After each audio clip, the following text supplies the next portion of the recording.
सेवानिवृत्त रेलवे अधिकारी ने विभाग में व्याप्त भ्रष्टाचार के खिलाफ खोला मोर्चा, जिन्होंने मीडिया के सामने भ्रष्टाचार संबंधित कई मामले साझा किए। सेवानिवृत्त रेलवे अधिकारी ने अभी इन सभी मामलों की सीबीआई से जांच करने की मांग उठाई है। उत्तर मध्य रेलवे में मुख्य कार्यालय अधीक्षक पद से सेवानिवृत्त हुए मनमोहन अरोड़ा ने विभाग से जुड़े कई राज उजागर किए हैं।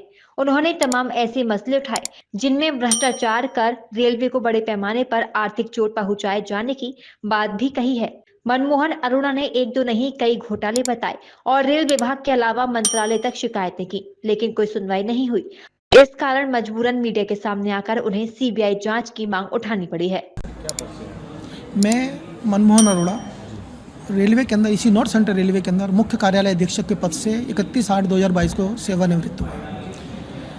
ईदगाह के अंदर मैं लगभग 17-18 साल पोस्टेड रहा और रेल सेवा के दौरान भी मैंने जो रेलवे के अंदर भ्रष्टाचार था उसको बहुत नज़दीक से गौर किया और रेलवे की नौकरी करते हुए भी मैं उसका जितना विरोध कर सकता था अपने स्तर के ऊपर नौकरी करते हुए उसका मैं विरोध करता था। लेकिन सेवानिवृत्ति के बाद, जैसा देश के प्रधानमंत्री कहते हैं, जीरो टॉलरेंस ऑन करप्शन, और कोई भ्रष्टाचारी बचाएगा नहीं, और इस देश के हर नागरिक का फ़र्ज है कि जहाँ भी वो भ्रष्टाचार को देखे उसको उजागर करे ताकि भ्रष्टाचार के ऊपर रोक लगाई जा सके। अतः मैंने ईदगाह में पदस्थ Shri Virendra Kumar senior section engineer rail पथ के भ्रष्टाचार की शिकायत माननीय रेल मंत्री, प्रधानमंत्री जी, गृह मंत्री जी, जनरल मैनेजर साहब को और समस्त उच्च अधिकारियों को की, लेकिन आज तक कोई कार्रवाई नहीं हुई। करप्शन के अंदर ये था कि वीरेंद्र कुमार रेल पथ के सीनियर सेक्शन इंजीनियर होने के साथ साथ लगभग 18-20 वर्षों तक ईदगाह स्थित रेल संस्थान के सचिव पद पर भी थे।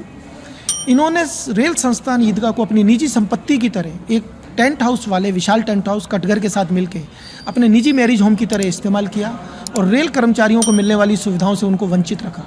उनके प्रवेश को ही प्रतिबंधित कर दिया। कोई रेल कर्मचारी का बच्चा रेल संस्थान के अंदर खेलने नहीं जा सकता। रेल संस्थान के अंदर करप्शन ये इस तरह करते थे कि रेल संस्थान की बुकिंग्स शादी विवाह के लिए होती थी, जिसकी बुकिंग्स ये विशाल टेंट हाउस पर कराते थे, जो कि नियम विपरीत थी, बिल्कुल हो ही नहीं सकता। और विशाल टेंट हाउस के पास ही इसका पैसा जमा किया जाता था और साल 6 महीने में एक दिन बैठ करके जिन बुकिंग्स को ये दिखाना चाहते थे उन्हीं को रेल संस्थान में इंदराज करते थे। बाकी सारी बुकिंग्स का पैसा ये खुद डकार लेते थे। इसी तरह इन्होंने वर्ष 2021 के अंदर 4 मार्च 2021 को इनका एक स्टोर है फतेहपुर सीकरी के अंदर, वहाँ पर स्क्रैप की डिलीवरी देनी थी। स्क्रैप की जो डिलीवरी इनको रेल प्रशासन द्वारा अनुमति दी गई थी देने की, उसके अलावा इन्होंने ठेकेदार की लेबर को ऐसे छूट दे रखी थी कि पूरे स्टोर में से छांट करके सारा नया माल लोड कर लो, जितना चाहे वो लोड कर लो, जिसकी साक्ष्य के तौर पर वीडियो मौजूद है। वहाँ उपस्थित किसी व्यक्ति ने उसको वीडियो को बना लिया था जिसका साक्ष्य मौजूद है।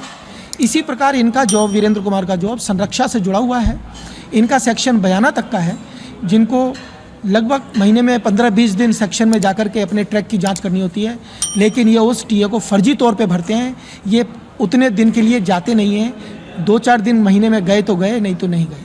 आपके पास प्रमाणित इस चीज़ का प्रमाण इनका CUG नंबर जो है उसकी लोकेशन बेस्ड सर्विस से इलेक्ट्रॉनिक मीडिया से निकल सकता है, बिल्कुल प्रूव्ड है। इसके लिए मैं कोई भी कंसर्न देने को तैयार हूँ।